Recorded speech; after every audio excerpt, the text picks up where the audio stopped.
बिहार में मंत्री के सामने ही सरकारी योजनाओं में घुसखोरी की पोल खुल गई। SC/ST कल्याण मंत्री लखेंद्र पासवान ने अपने कानों से सुना कि कैसे लोगों से योजना का लाभ दिलाने या काम के नाम पर कमीशन खोरी की जाती है। मामला सीतामढ़ी का है। SC/ST एक्ट के मामले में एक फरियादी को अनुदान की राशि दी जानी थी, जिसके लिए जिला कल्याण विभाग के ऑफिस में एक बैठा डेटा ऑपरेटर 50,000 रुपए की घूस मांग रहा था और ये सब कुछ हो रहा था पटना में मंत्री लखेंद्र पासवान के दफ्तर में। उनके सामने मंत्री के सामने ही फरियादी फोन पर डेटा ऑपरेटर से बात कर रहा था और फोन स्पीकर मोड पर था। घुसखोरी की पूरी कहानी मंत्री अपने दफ्तर में बाकी लोगों के सामने ही सुन रहे थे। इसके बाद लखेंद्र पासवान ने तुरंत जिला कल्याण पदाधिकारी को फोन लगाया और तुरंत उस घुसखोर डेटा ऑपरेटर के साथ ही बाकी आरोपियों को सस्पेंड करने का आदेश दिया। खर्चा वर्चा कितना होगा? बोले कितना खर्चा वर्चा होगा? खर्चा वर्चा कितना होगा?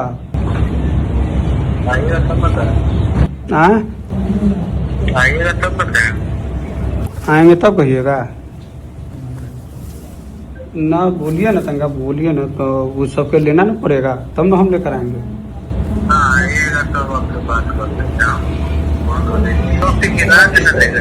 हाँ, सब बड़ा मिला के बोलिए ना कितना। हाँ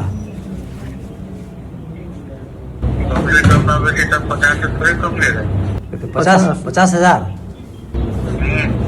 अच्छा 50,000, ठीक है हम भेज देते हैं।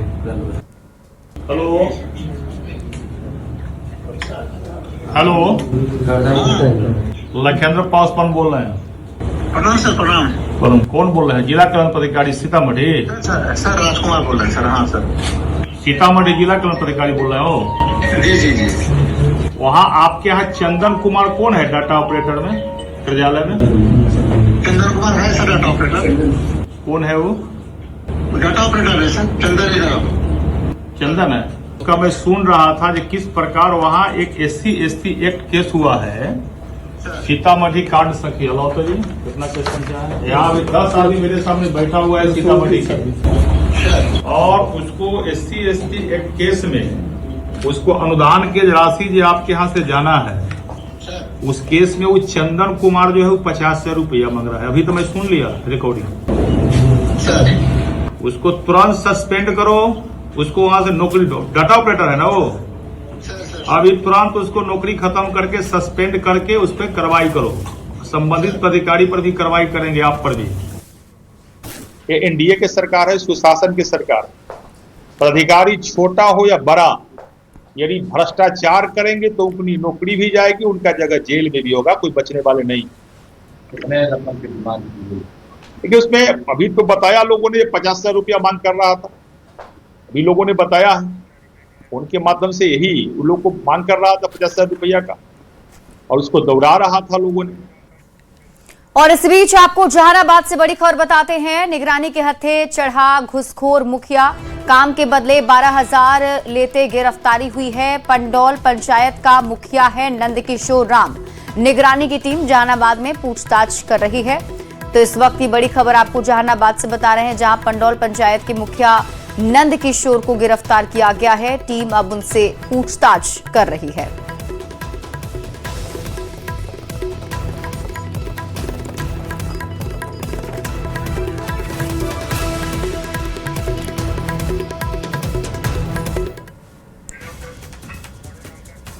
नीट पेपर लीक के खिलाफ दिल्ली के जंतर मंतर से उठी प्रदर्शन की आंच ने पूरे देश भर में हिंसक रूप ले लिया। बिहार के छपरा में भी CJP प्रोटेस्ट का उग्र रूप देखने को मिला है। पथराव में रिविलगंज के प्रखंड विकास पदाधिकारी रितेश कुमार सिंह गंभीर रूप से जख्मी हो गए थे। चोट इतनी गंभीर थी कि उन्हें पटना रेफर करना पड़ा और अब पटना स्थित मेदांता हॉस्पिटल में उनके सिर की सर्जरी हुई है। बीडीओ की पत्नी इस घटना से काफी आहत हैं। रोते हुए उन्होंने सरकार से गुहार लगाई है कि पदाधिकारियों की समुचित सुरक्षा व्यवस्था होनी चाहिए। उनसे बातचीत की है न्यूज 18 संवाददाता विनीता मिश्रा ने। और आपको बता दें कि इस हिंसक प्रदर्शन में खामियाजा भुगतना पड़ा है बीडीओ को, जिनकी सर्जरी हुई और सर्जरी के बाद से पूरा परिवार गमगीन है। और बीडीओ की पत्नी ने ये मांग की है कि समुचित सुरक्षा की व्यवस्था अधिकारियों के लिए भी होनी चाहिए। ये पूरा मामला छपरा का है और आपको बता दें कि रिविलगंज में हिंसक प्रदर्शन किया गया था और इसी प्रदर्शन के दौरान बीडीओ रितेश कुमार सिंह को चोट लगी थी। सीजेपी प्रोटेस्ट के दौरान प्रखंड विकास पदाधिकारी रितेश कुमार सिंह को गंभीर चोट लगी। सर पे एक बड़ा पत्थर लगा और वायरल वीडियो में साफ तौर पे नजर आ रहा है कि कैसे वो उसी समय सड़क पे गिर गए। आनन फानन में हॉस्पिटल में उन्हें लाया गया, सर्जरी करनी पड़ी और अब वो घर आ गए हैं। उनकी पत्नी प्रियंका जी हमारे साथ हैं। घर आ गए हैं, कितना मुश्किल समय है ये काफी मुश्किल समय है मेरे पूरे परिवार के लिए, जो हम शब्दों में बयान नहीं कर सकते। आंखें नम है, आंखों में आंसू है। जी, जब ये हादसा हुआ, जानकारी मिली आपको कि चोट लग गई है, हॉस्पिटल गई आप, उस समय क्या मन में चल रहा था, क्या माहौल था? स्थिति माहौल बहुत ही खराब कंडीशन था। अब मैं बता नहीं सकती, मेरे पास वो बोलने की स्थिति में नहीं थे। कुछ उनको डॉक्टर ने बोला कि इमीडिएट सर्जरी करना पड़ेगा। अभी बातचीत कर पा रहे हैं? कुछ बात हुई आपकी? थोड़ी बहुत करते हैं, इस सारा में बात करते हैं। ये जिस तरीके से उग्र प्रदर्शन होता है, पुलिस हो, पदाधिकारी हो, सरकारी कर्मचारी हो, चोटें आती है, प्रदर्शनकारी उसे अपना दुश्मन मानते हैं, क्या कहेंगे आप? मुझे सरकार से यही कहना है कि आप लोग समुचित व्यवस्था, उन लोगों के सुरक्षा के लिए समुचित व्यवस्था मुहैया कराना चाहिए। सेफ्टी जैकेट, हेलमेट, जो भी होता है उससे रिलेटेड वो देना चाहिए सरकार को। प्रदर्शनकारियों को क्या कहेंगे आप, क्योंकि दुश्मन समझते हैं, पुलिस हो, पदाधिकारी हो, क्या कहेंगे कि उनके भी परिवार होते हैं, उनके भी बच्चे? जी, उनके भी परिवार होते हैं, उनको उसी हिसाब से करना चाहिए। तो ये प्रियंका जी हैं, प्रखंड विकास पदाधिकारी की पत्नी, आंखें नम है, बोल भी नहीं पा रही हैं। तकलीफ है, तकलीफ हो भी क्यों ना। जो पदाधिकारी सिचुएशन को कंट्रोल करने के लिए फील्ड में जाते हैं, प्रदर्शनकारी उसे ही अपना दुश्मन समझते हैं और बात जान पर बनाती है। प्रखंड विकास पदाधिकारी अभी भी जिंदगी की जंग लड़ रहे हैं। हॉस्पिटल से भले ही वो घर आ गए हैं, लेकिन अभी भी बात करने की स्थिति में वो नहीं है। सर्जरी हुई है उनकी, दवाइयों पे अभी वो चल रहे हैं। उनकी पत्नी का साफ तौर पे कहना है समुचित सुरक्षा व्यवस्था सरकार की तरफ से ऐसे पदाधिकारियों को मुकम्मल दी जानी चाहिए और प्रदर्शनकारी को भी समझना चाहिए कि सामने वाला कोई दुश्मन नहीं है, बल्कि वो आपके जैसा ही है। कैमरामैन अजय दुबे के साथ विनीता मिश्रा, न्यूज 18 पटना। पटना से बड़ी खबर मिल रही है। आर्थिक अपराध इकाई की कार्रवाई, प्रश्न पत्र लीक मामले में ये कार्रवाई की गई है। हवलदार अनुदेशक परीक्षा मामला, पेपर लीक के 3 आरोपी गिरफ्तार किए गए, न्यायिक हिरासत में बेऊर जेल भेजे गए हैं। होमगार्ड के लिए परीक्षा की गई थी। बिहार पुलिस अवर सेवा आयोग पटना की ओर से होमगार्ड के हवलदार इंस्ट्रक्टर परीक्षा के प्रश्न पत्र लीक मामले में कार्रवाई की गई है। नालंदा से बड़ी खबर है। एसबीआई के सीएसपी संचालक से लूटपाट की खबर मिल रही है। 20,000 रुपए कैश, एक लैपटॉप लूटा गया। बाइक पर सवार 4 अपराधी थे जिसने घटना को अंजाम दिया है। पिस्टल का भय दिखाकर लूटपाट की गई। सीसीटीवी में भी पूरी वारदात कैद हो गई है। नगर नौसा के मोहम्मदपुर की एक घटना बताई जा रही है। जानकारी के मुताबिक पिछले बार ही इसी सीएसपी संचालक से करीब 3 लाख से अधिक की लूटपाट हुई थी और एक बार फिर से इसी सीएसपी को निशाना बनाया गया है, जहां आप तस्वीर में देख सकते हैं कि पिस्टल के बल पर लूटपाट की गई है।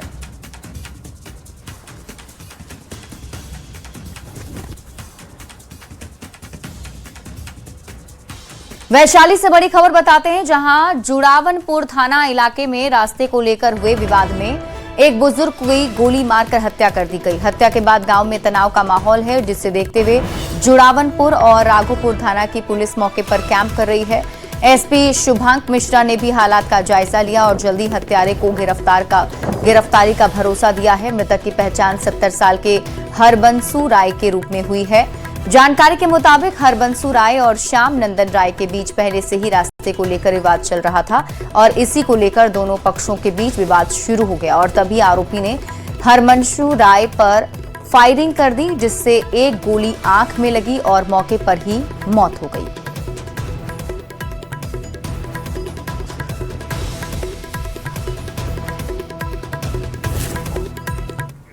पटना से बड़ी खबर मिल रही है। मेट्रो निर्माण से जुड़ी बड़ी खबर आपको बताते हैं। संकल्प सभागार में समीक्षा बैठक, सीएम सम्राट चौधरी ने कई निर्देश इस बैठक में दिए हैं, जिसमें बेली रोड पर जाम से राहत की तैयारी में सरकार है। अधिकारियों को कई कड़े निर्देश भी मुख्यमंत्री ने दिए हैं, जिसमें जाम की समस्या से लोगों को कैसे निजात मिले, इस पर निर्देश दिया गया। मेट्रो निर्माण की रफ्तार भी बनी रहे, ये भी सुनिश्चित किया जाना है। नागरिकों को यातायात की सुविधा भी मिले, इस पर भी अधिकारी ध्यान दें, जिसे लेकर निर्देश सीएम ने दिया है।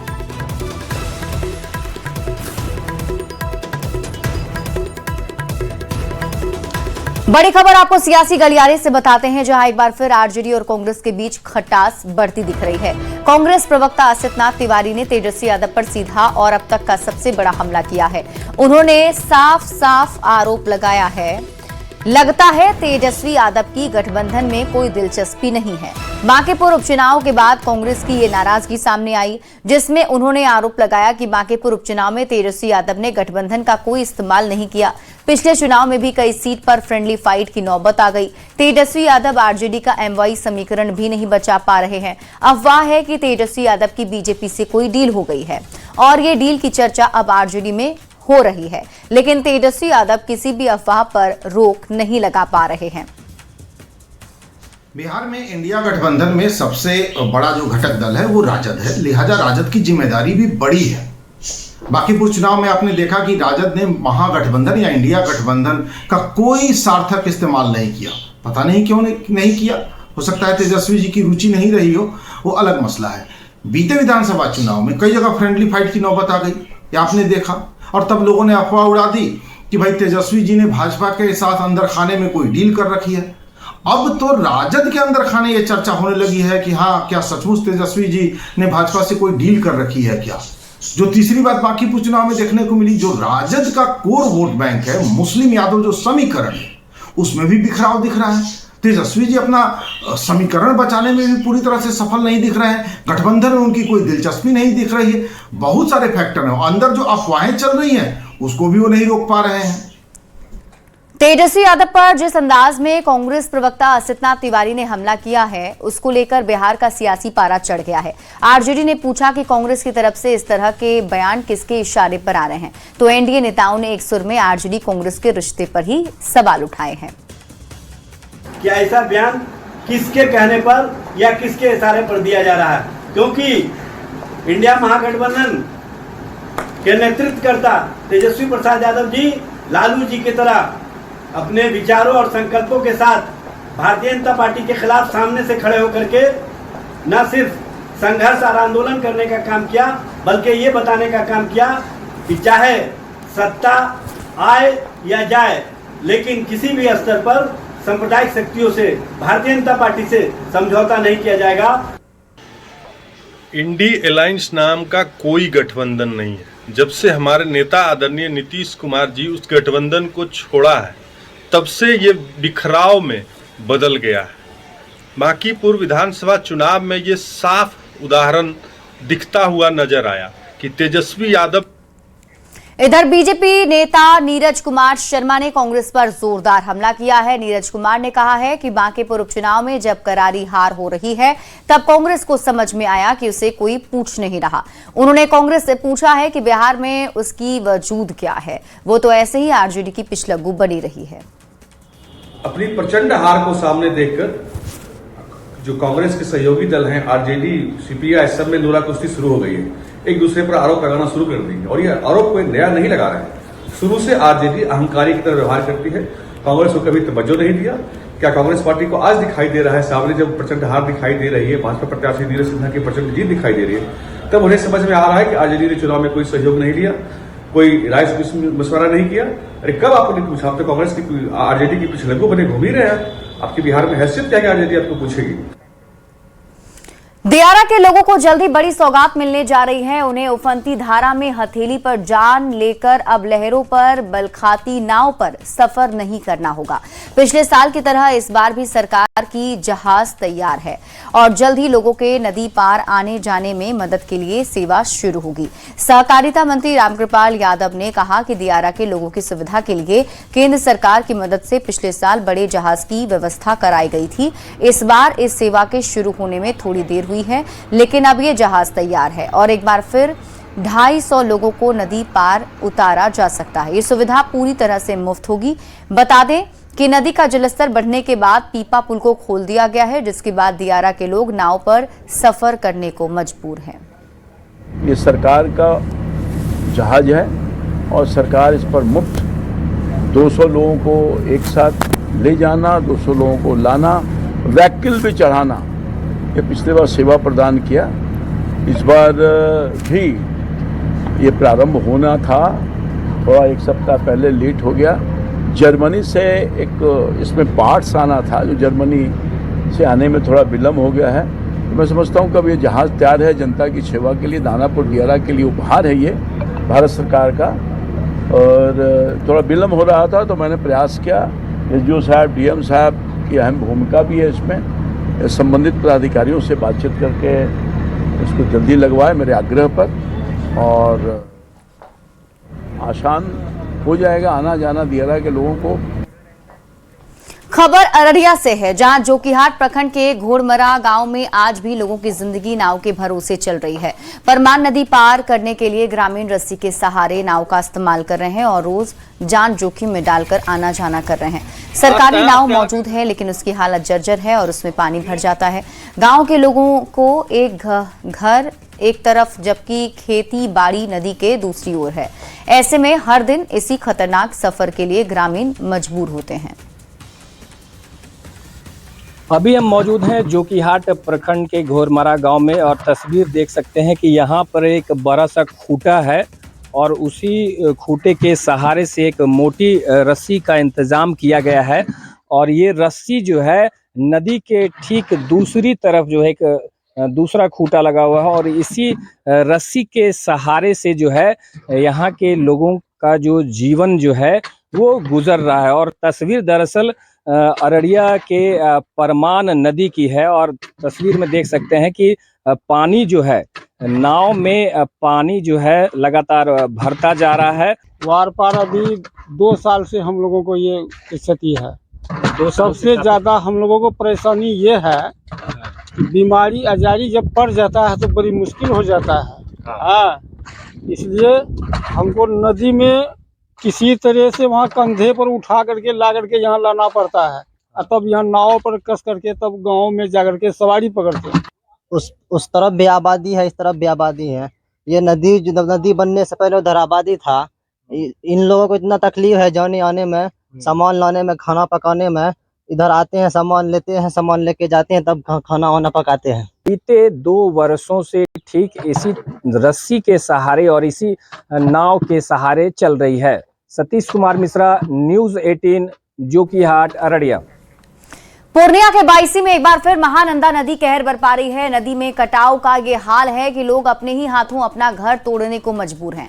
बैसा प्रखंड के मल्हा गांव में महानंदा नदी में जारी कटाव से इस गांव के 6 से ज्यादा घर नदी में समा चुके हैं।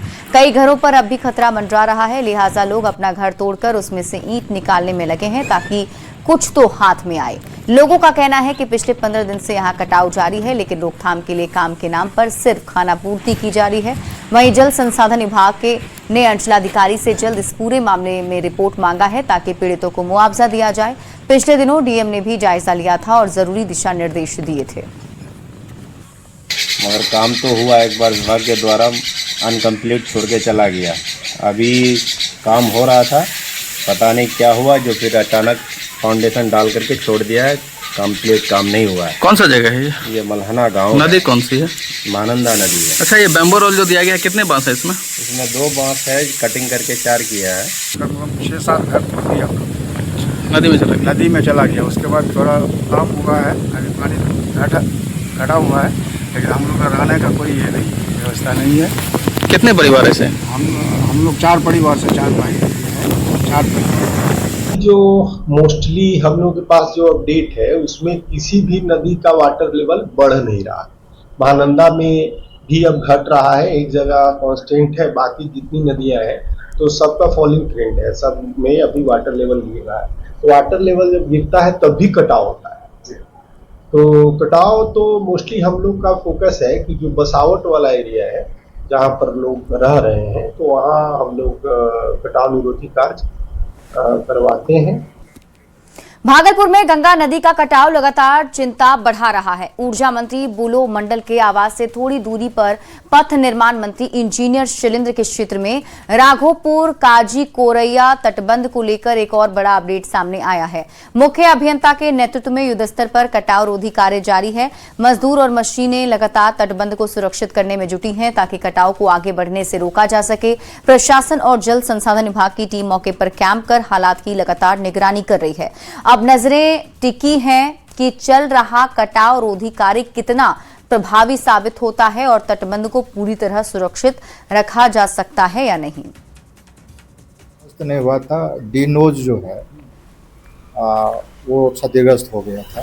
उसके कारण उसके डाउन स्ट्रीम में जो हमारा तटबंध है उसका स्लोप जो है क्षतिग्रस्त हो गया। उसको रातों रात बांध को हम लोग ने शिफ्ट कर दिया। शिफ्टिंग के बाद फिर उसका प्रॉपर प्रोटेक्शन 3 दिन के अंदर कर दिए हैं। अब प्रोटेक्शन वर्क लगभग समाप्त है, हम लोग फुल अचीव कर लिए हैं। बड़ी खबर आरा से है। चर्चित भरत भूषण तिवारी एनकाउंटर मामले में हत्या के आरोपी निलंबित एसटीएफ जवान अक्षय कुमार को पुलिस ने शुक्रवार को गिरफ्तार किया था, जिसे आज मेडिकल जांच के लिए आरा सदर अस्पताल लाया गया। पुलिस के मुताबिक तकनीकी साक्ष्य और मोबाइल सर्विलांस के आधार पर पटना एसटीएफ के सहयोग से उसकी गिरफ्तारी की गई है। भोजपुर एसपी राज ने गिरफ्तारी की पुष्टि की। आरोपी जवान एसटीएफ की एसओजी टीम में तैनात था और इस मामले में उसे पहले ही निलंबित किया जा चुका है और उसकी सरकारी पिस्टल भी जब्त कर फॉरेंसिक जांच के लिए भेजी गई है। उस पर भरत भूषण तिवारी को गोली मारने का आरोप है। फिलहाल मामले में आगे की कानूनी कार्रवाई जारी है।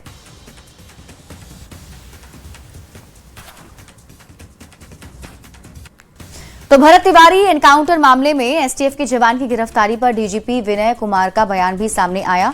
उन्होंने कहा कि सबूत के आधार पर कार्रवाई की जा रही है, आगे भी कार्रवाई की जाएगी। जो एविडेंस आए हैं उसके आधार पर कार्रवाई होगी। उसमें कार्रवाई होती रहेगी सर, इस तरीके से जो लोग अनुसंधान चल रहा है, जुडिशियल इंक्वायरी भी चल रही है। दानापुर से एक ऐसा वीडियो सोशल मीडिया पर तेजी से वायरल हो रहा है जिसने सरकारी स्कूलों के मिड डे मील की व्यवस्था पर बड़े सवाल खड़े कर दिए हैं। तस्वीरें दानापुर प्रखंड के राजकीय मध्य विद्यालय रघुनाथ टोला दाऊदपुर की बताई जा रही है। सोशल मीडिया पर वायरल वीडियो में स्कूल परिसर में हंगामा, बच्चों की शिकायत और गोदाम में रखे चावल की जांच होती दिखाई दे रही है। आरोप है कि चावल में कीड़े हैं और पुराने स्टॉक से बदबू भी आ रही है, जबकि इसी चावल से बच्चों का मिड डे मील तैयार कराया जा रहा था। बच्चों का भी आरोप है कि भोजन में अक्सर कीड़े मिलते हैं, इसलिए कई छात्र मिड डे मील खाना ही नहीं खाते।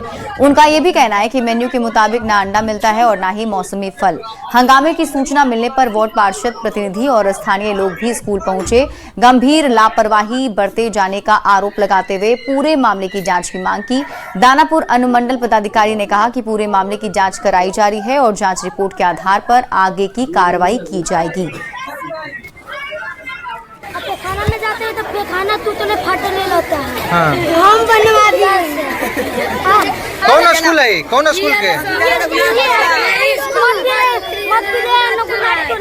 कीड़ा वाला चावल मिला था, हम आए साइन करे देखे तो बच्चा के छिपा में चावल था, तो वही हम बोले कि ये सर बच्चा के छिपा में चावल है, ये चावल बदली करा दीजिए। तो मैं बदली का चीज होगा, यही सब खाएगा फटाक फुल, सब क्या करेगा सर। इंस्ट्रक्शन में तो सचिव ने हमको बताया कि बच्चा लोग का कीड़ा का खाना खाया जा रहा है। चावल में अभी 1-2 महीना से कीड़ा वाला खाना है। जब वो प्रिंसिपल को चेताया गया, प्रिंसिपल को बोला गया, तो प्रिंसिपल बोला कि जो हमको मिला वही खिलाएंगे, हम अलग से ला के नहीं खिलाएंगे।